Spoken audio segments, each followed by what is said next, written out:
Welcome to The Flow, hosted by Bob Martin, slightly edgy glimpses into politics, culture, society, and being human.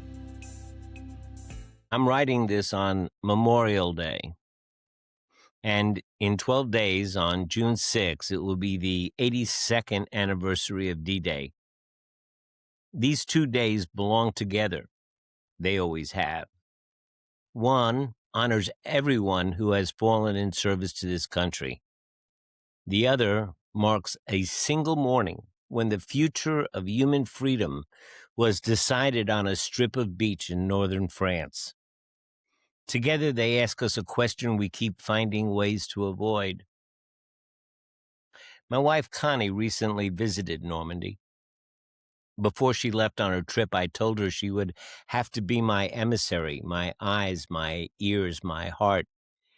Visiting Normandy has always been on my bucket list, and the honest truth is, it is unlikely the two of us will make that journey together now that she has been there.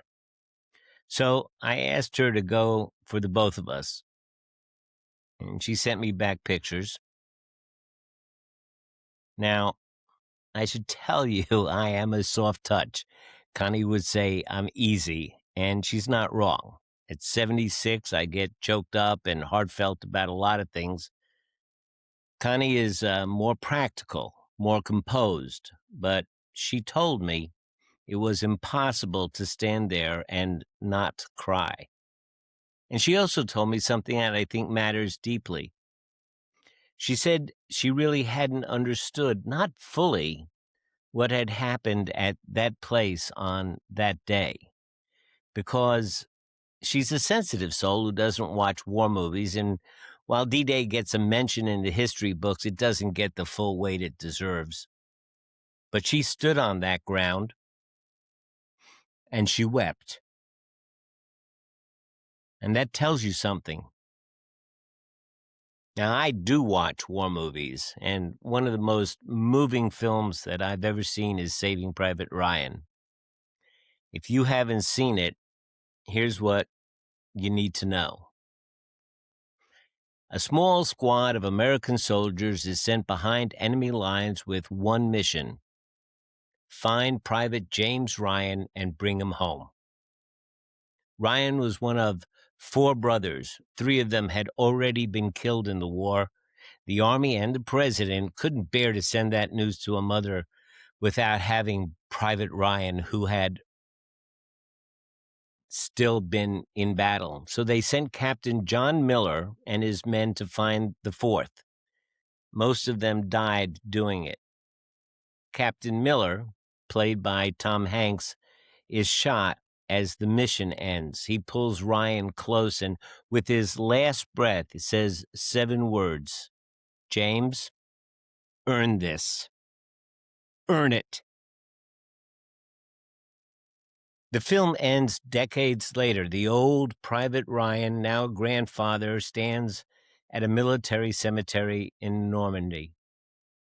He stands at Captain Miller's grave, and he says, "Every day I think about what you said to me that day on the bridge, and I've tried to live my life the best I could. I hope that it was enough. I hope that at least in your eyes, I've earned what all of you had done for me." And then he turns to his wife and says, "Tell me I have led a good life. Tell me I'm a good man." I've never been able to watch that scene. I can't even remember it without feeling it. He's not declaring something, he's asking. After a whole life, he is still asking, am I a good man? Now, a little history. Memorial Day did not begin as a federal holiday or a mattress sale or the unofficial start of summer. It began in grief. On May 1, 1865, in Charleston, South Carolina, formerly enslaved Black Americans gathered to honor Union soldiers who had died in a Confederate prison camp. They cleaned and decorated the graves. They held a procession. They understood with the full weight of their own experience what those men had died for. and what it had cost. It was called Decoration Day. It became Memorial Day. It became a federal holiday. And somewhere along the way, for too many of us, it became a long weekend. D-Day is its own kind of staggering. June 6, 1944, Operation Overlord, the largest seaborne invasion in American history or human history. 156,000 Allied troops crossed the English Channel in the dark and hit 5 beaches along the coast in Normandy. At Omaha Beach, the first waves of soldiers were cut down before they reached the sand. They came off the landing craft into withering fire, into water already running red, carrying 60 to 90 pounds of equipment, many of them drowning before they could even fight. The soldiers behind them climbed over the bodies of the soldiers ahead of them and kept moving. By the end of that single day, more than 4,000 Allied soldiers were dead. They were, most of them, kids. They were afraid. Of course they were afraid. Courage isn't the absence of fear. It's doing what must be done in spite of it. Now, I have to say something plainly, because I think these 2 days demand it. We are living in a moment where the very thing those men died to defend are being treated as inconveniences. Democracy is being hollowed out from the inside, not by foreign enemies, but by people waving the flag while dismantling what it stands for. Our history is being rewritten and erased, the inconvenient parts scrubbed clean, as if the truth of what this country has been is too complicated to be trusted to ordinary citizens. Incompetence is being dressed up as strength, self-interest is wearing the costume of patriotism. The allies who stood with us at Normandy are being mocked and abandoned, while the ideological heirs of the regimes those soldiers died fighting are being courted and flattered. The men who died on that beach did not die for any of that. They died for the idea that human beings deserve to be free, that democracy, however messy and imperfect, is worth bleeding for, that the powerful do not get simply to take what they want from the weak, that truth matters, that decency matters, that the rule of law is not a suggestion.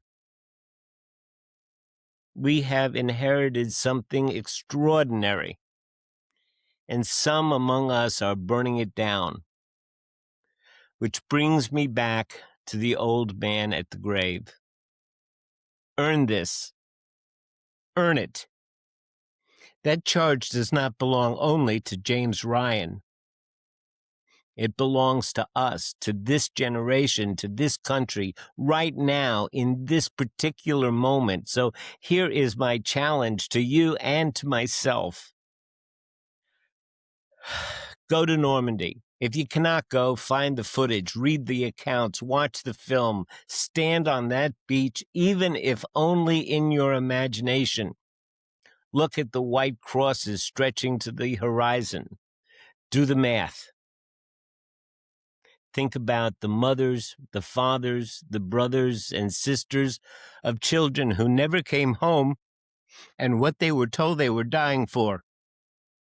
And then come home and decide who you are going to be. Because right now, as a country, we need to stand at that grave and ask ourselves the same question that old man asked. Have we lived a good life? Are we a good people? I want to be able to say yes. I want to be able to say yes. I want us to be able to say yes, but wanting it is not enough.